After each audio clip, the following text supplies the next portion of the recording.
Hey, what's going on, guys? I'm going to talk to you today about wishing South Africa a happy Freedom Day.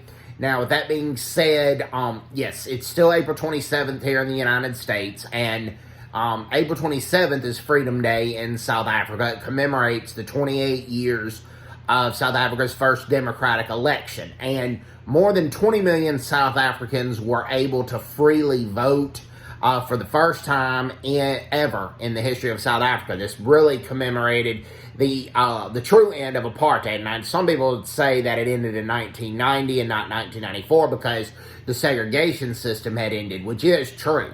But on April 27th, 1994 was when non-white South Africans, blacks, coloreds, Indians, as well as whites continuing, but all South Africans, regardless of color, could vote, or regardless of political views, could vote.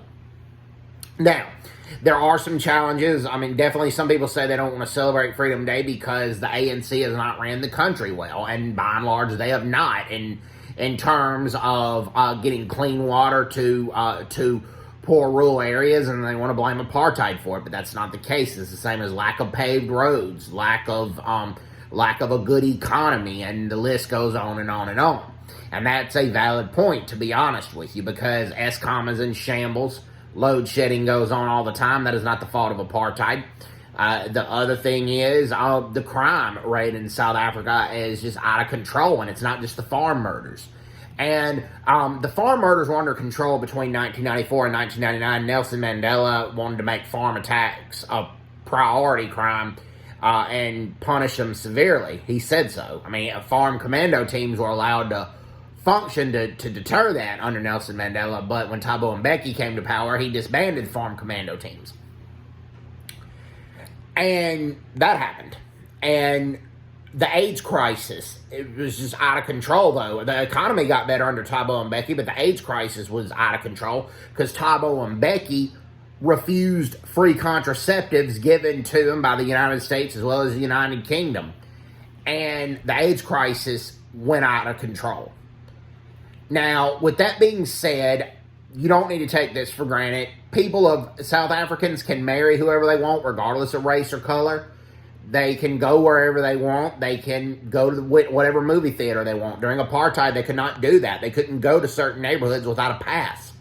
The pass law was in effect, and the pass law no longer exists.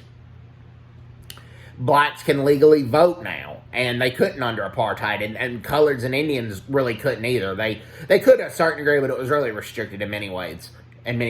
So that's stuff you don't need to take for granted, regardless of how the country is at the moment.